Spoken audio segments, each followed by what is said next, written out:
अस्सलामुअलैकुम दोस्तों, आज આપણે આ વિડિયોના મેસેજથી આ વિડિયોના માધ્યમથી તમામ જે ચાહકો છે એ ચાહકોને બે મેસેજ આપવા માટે આ વિડિયો બનાવી રહ્યો છું। તમામ મિત્રો અંત સુધી આ વિડિયોને નિહાળજો, વિડિયોને જોજો। ઘણી કામની વાતો અમારી સામે આવી છે, અમે આપ સમક્ષ રજૂ કરીએ છીએ। સૌપ્રથમ ટીઆરપી ગેમ ઝોનમાં જે માસૂમ લોકોની જાનો ગઈ છે એ દુઃખદ ઘટના છે।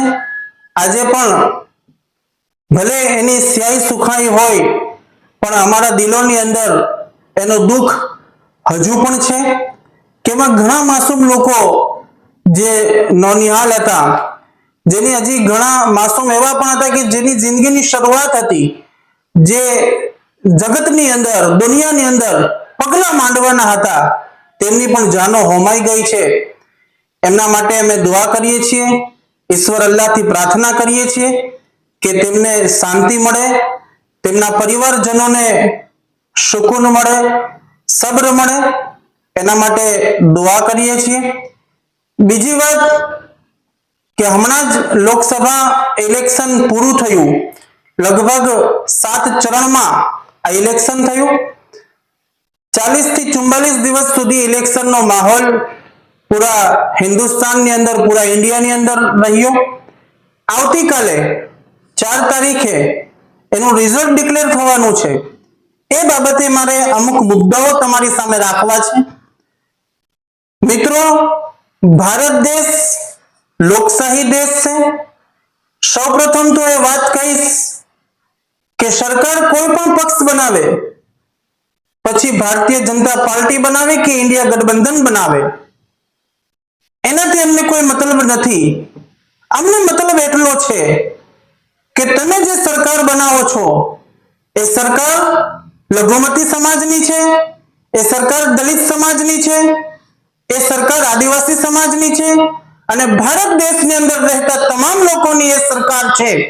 એટલે સરકાર બનાવતા પહેલા આ તમામ જે ધર્મના લોકો નાત જાતનો ભેદભાવ ભૂલી અને એકતા અને અખંડિતતાથી રહે છે, એનો આદર રાખજો અને ત્યાર પછી સરકાર બનાવજો। કે સરકાર બનાવતા પહેલા અમારા ભારત દેશની અંદર બધા લોકો સુકૂનથી રહે, શાંતિથી રહે। હું ઈશ્વર અલ્લાહને એ જ પ્રાર્થના કરું છું, એક દુઆ કરું છું કે એવા લોકોની સરકાર આવે કે જે ગરીબની પણ હોય, અમીરની પણ હોય, એ પછી બેરોજગારોની પણ હોય, એ મુસ્લિમની પણ હોય, એ દલિતની પણ હોય, એ હિન્દુની પણ હોય, આ તમામ લોકોની સરકાર બને એવી અમારી દુઆ છે। બીજી વાત દોસ્તો, આવતીકાલે રિઝલ્ટ કોઈ પણ આવે, ગમે તેવું રિઝલ્ટ આવે, ગમે તેવા અમારી સામે પરિણામો આવે, આપણે શું કામ કરવું છે? આમ જનતાને શું કામ કરવું છે? ઘણી બધી અફવાઓ ચાલશે, ઘણી બધી અફવાઓના દોર રહેશે, આપણે કોઈ પણ અફવામાં આવવાનું નથી। અને ખાસ મારા મુસ્લિમ ભાઈઓને, મારા મુસ્લિમ નવજવાન મિત્રોને હું એ વાત કહેવા માંગુ છું કે કાલનો દિવસ સતત ઇસ્તિગફાર કરતા રહીએ, દુઆનો એહતમામ કરીએ। અલ્લાहुम्मा ला तुसल्लित अलैना मन ला यरहमुना, સતત આ દુઆનો વિર્દ કરતા રહીએ, ઇસ્તિગફારનો વિર્દ કરતા રહીએ અને ચોરાઓ ઉપર, રોડો ઉપર, રસ્તાઓ ઉપર, ચોકો ઉપર આપણે એકઠા ન થઈએ, જામ ન કરીએ, લોકોને તકલીફ ન આપીએ। રિઝલ્ટ ગમે તે આવે આપણે શાંતિથી, સંયમતાથી એ રિઝલ્ટને સહન કરવાનું છે, એ રિઝલ્ટને આપણે જે છે એ લેવાનું છે। રિઝલ્ટનો કોઈને રિએક્શન ના આવે, કોઈ રિઝલ્ટનું રિએક્શન ના લે। ઇન્ડિયા ગઠબંધનની સરકાર બને તો પણ અને ભારતીય જનતા પાર્ટીની સરકાર બને તો પણ કોઈએ રિએક્શન લેવાનું નથી, કારણ કે આપણે મુસલમાન છીએ, આપણે ઈમાન વાળા છીએ। કરવાવાળી જાત કોની છે? તમે બધા બોલો, કોની છે? અલ્લાહની છે। કરવાવાળી જાત એક અલ્લાહની છે, કોઈ કાંઈ નથી કરવાનું મારા દોસ્ત।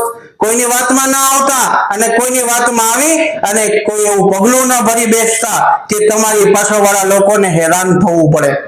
આવતીકાલે રિઝલ્ટ આવશે એ પહેલા ઘણા બધા લોકો દરોમાંથી નીકળશે અને ઘણી બધી વાતો કરશે, આપણે નહીં સાંભળીએ, આપણે એ વાતોને નહીં કબૂલ કરીએ.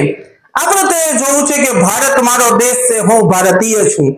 ભારત મારો દેશ છે, હું ભારતીય છું અને ભારતમાં રહેનાર બધા લોકો મારા ભાઈબંધ છે અને હું મારા દેશને ચાહું છું. કારણ કે બાબા સાહેબ આંબેડકરે જે સંવિધાન બનાવ્યું છે એ તમામ લોકો માટે છે, એ મુસ્લિમ માટે પણ છે, એ લઘુમતી સમાજ માટે પણ છે, એ દલિત સમાજ માટે પણ છે, એ હિન્દુ સમાજ માટે પણ છે.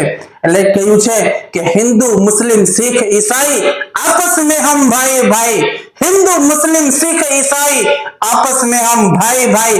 આ સૂત્રને આપણે સાર્થક કરવું છે અને તલથી તલ મિલાવી આવતીકાલના રિઝલ્ટને આપણે કબૂલ કરવું છે. એટલે રિઝલ્ટ આવતા પહેલા આપ લોકો સુધી અમે આ વિડિયો મેસેજ મોકલીએ છીએ. હુજ્જાજે કિરામ પણ હજમાં જઈ રહ્યા છે અમારા માંગરોળના, એમને પણ દુઆઓની ગુજારિશ છે, એમને પણ દુઆઓની દરખાસ્ત છે કે તમે જગ્યાએ જઈ રહ્યા છો કે જ્યાં બંદાઓ માસૂમ બની જાય છે, જેની દુઆઓ રદ નથી કરવામાં આવતી. એટલે ખાસ હિન્દુસ્તાન માટે તમામ હુજ્જાજે કિરામ દુઆઓ કરે અને હુજ્જાજે કિરામથી આજ ગુજારિશ સાથે વિડીયોને પૂરો કરું છું. તમામ દોસ્તોને અસ્સલામુ અલૈકુમ.